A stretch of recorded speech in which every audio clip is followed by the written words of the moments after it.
the time machine only works if I take off all my clothes? The G8 has today endorsed an American plan to bring democracy to the Middle East.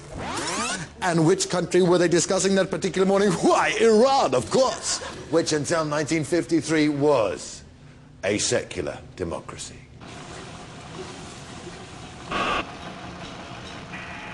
1951, Mohammad Mossadegh elected Prime Minister by a landslide majority on a mandate of nationalizing the Anglo-Persian oil company, now known as record profit posting BP. What happens next?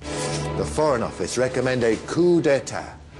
Churchill puts up $1.5 million to finance the coup. Eisenhower agrees to match this with $1 million on the sole proviso that Theodore Roosevelt's grandson and CIA Middle East Station Chief in Tehran, Kermit Roosevelt, will be point man for the coup. This is agreed, the money's transferred, and Kermit Roosevelt's first action is to spring General Fazlollah Zahedi from jail, where he is languishing on account of being a Nazi collaborator.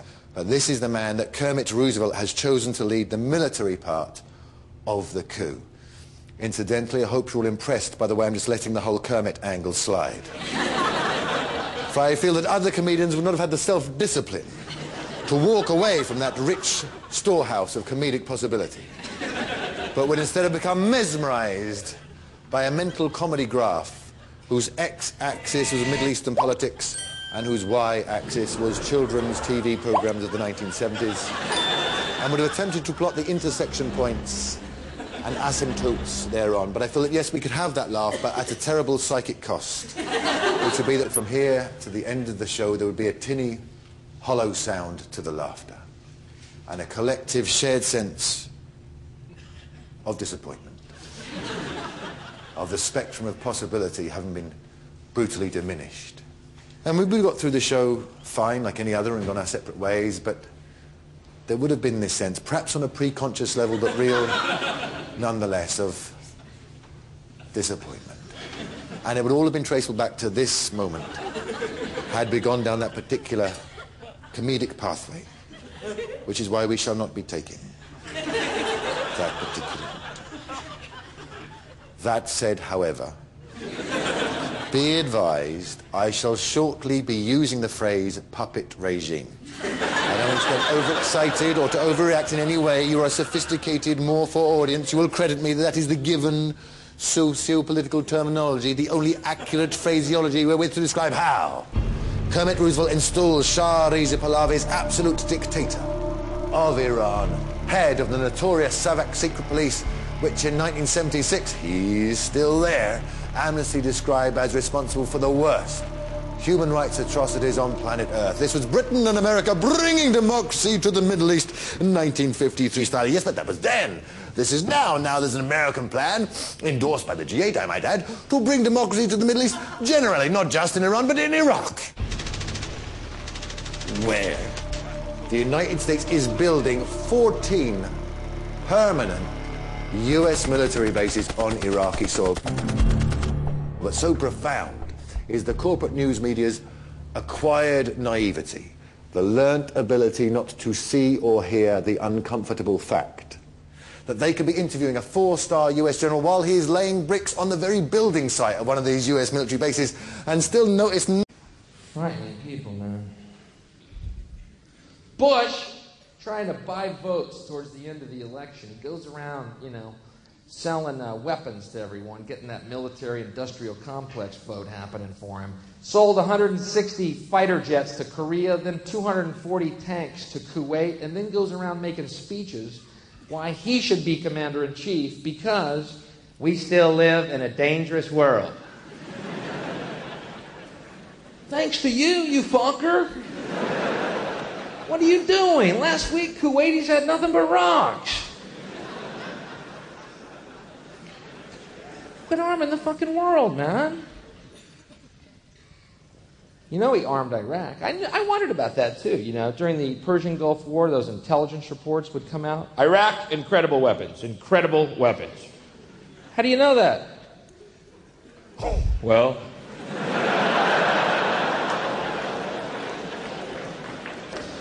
we looked at the receipt. But as soon as that check clears, we're going in. What time's the bank open? 8? We're going in at 9. We're going in for God and country and democracy, and here's a fetus and he's a Hitler. Whatever you fucking need. Let's go. Get motivated behind this. Let's go. Uh-oh, looks like Mr. Major's on the hot seat there for a second, too. Little Iraq gate, little rapscallion he is.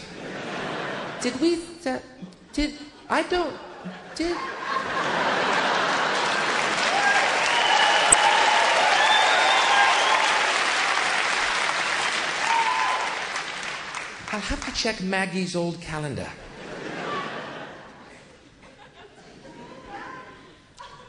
And what's funny about this, every one of your papers says that you guys sold Iraq machine tools, which Iraq then converted into military equipment. I have news for you, folks. A cannon is a machine tool. Your Orwellian language notwithstanding, it's a fucking machine. It's a tool. Our papers in the States have the same thing. We sold Iraq farming equipment, which Iraq then converted. How did they do this? Sim salabim, oh salabim, sim salabim. Wow, it was a chicken coop. It's now a nuclear reactor. This war is for Aladdin. Farming equipment, which they converted into military. Okay, you got me. I'm curious. Exactly what kind of farming equipment is this? Oh, okay. Well, it was stuff for the farmers of Iraq. Yeah? What? Oh, okay. Well.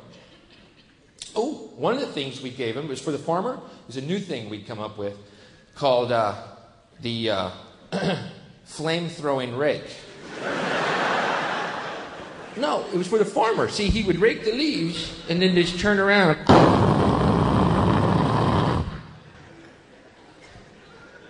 But you know what the Iraqis did with that?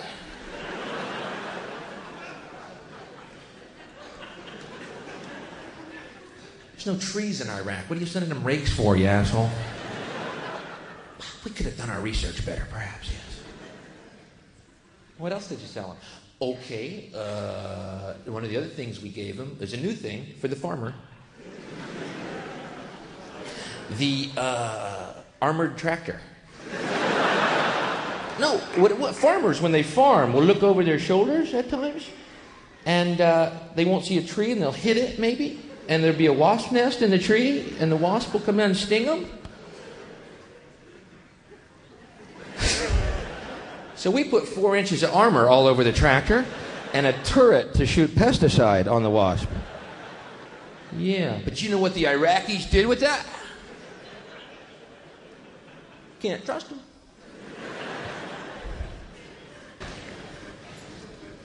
I'm so sick of arming the world and then sending troops over to destroy the fucking arms. You know what I mean? We keep arming these little countries, then we go and blow the shit out of them.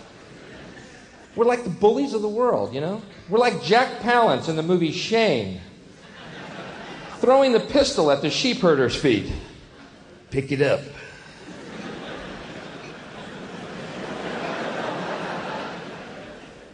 I don't want to pick it up, mister. You'll shoot me.